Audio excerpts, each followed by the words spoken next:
સંદેશ ન્યૂઝના ધારદાર અહેવાલની અસર ફરી એકવાર જોવા મળી છે। આ વખતે ગંભીરા બ્રિજ નજીક મહીસાગર નદીમાં નાવડીથી મુસાફરી થઈ રહી હતી। સંદેશ ન્યૂઝના અહેવાલ બાદ આ મુસાફરી બંધ કરવામાં આવી છે। ગંભીરામાં આંકલાવ પોલીસ દોડી આવી હતી। નદીમાંથી બધી જ નાવડીઓને બહાર કાઢવામાં આવી છે। જો કે ઘોડા છૂટ્યા પછી તબેલાને તાળા મારવા જેવો આ ઘાટ સર્જાયો છે।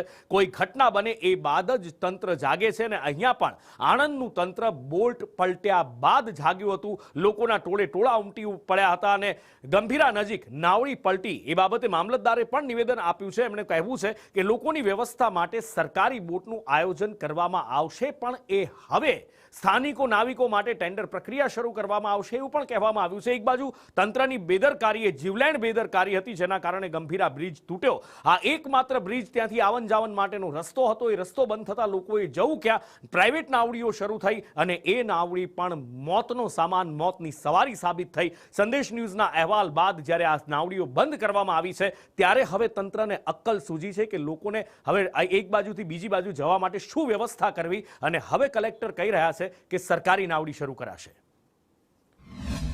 તૂટી જવાથી આજે એક સવારે મુજપુર મુકામે એક મોટી દુર્ઘટના ઘટી છે, જે નાવડી પલટી થઈ ગઈ છે, પણ કોઈ જાનહાનિ થઈ છે। માં મહીસાગર માતાના આશીર્વાદ છે, કોઈ જાનહાનિ થઈ નથી। પહેલા જે બોટ પલટવાની ઘટના બની છે એ સામેના આથમણાપુરાથી સામેના કિનારાનો વિસ્તાર છે અને ત્યાં બોટમાં બેસતા વખતે પ્રવાસીની વજન નામથી એ બેલેન્સ બગડતા એ બોટ કિનારા પર જ પલટી ગયેલી છે।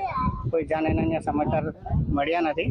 અમે તો એવું પણ કીધું કે સરકારના ફાયર વિભાગ દ્વારા એમના બોટની વ્યવસ્થા કરવામાં આવે, લાઈફ જેકેટની વ્યવસ્થા કરવાની, એ લોકો જ આ વ્યવસ્થા ઊભી કરે। તેમ છતાં પણ આ બાબતે કોઈ ધ્યાન લેવામાં ના આવ્યું ને આજે દુર્ઘટના થતી રહી ગઈ અને સામાન્ય લોકોનો જીવ જતા આજે રહી ગયો। એટલે સતત વિવાદોમાં રહેલો ગંભીરા બ્રિજ આજે ફરીવાર વિવાદમાં આવ્યો છે કે આ 18 જેટલા જે નાવિકો છે એ તેમની નાવડીની બોટ જે છે એ પલટી મારી ગઈ છે અને સદનસીબે કોઈની જાનહાનિ થઈ નથી। વારંવાર વૈકલ્પિક માર્ગની રજૂઆતો કરવા છતાં પણ સરકાર દ્વારા કોઈ પણ નિર્ણય લેવામાં આવ્યો નથી। આશા રાખીએ છીએ કે તંત્ર હવે તો જાગે અને સ્થાનિકોના જીવની કિંમત કરે એવી આશા રાખીએ।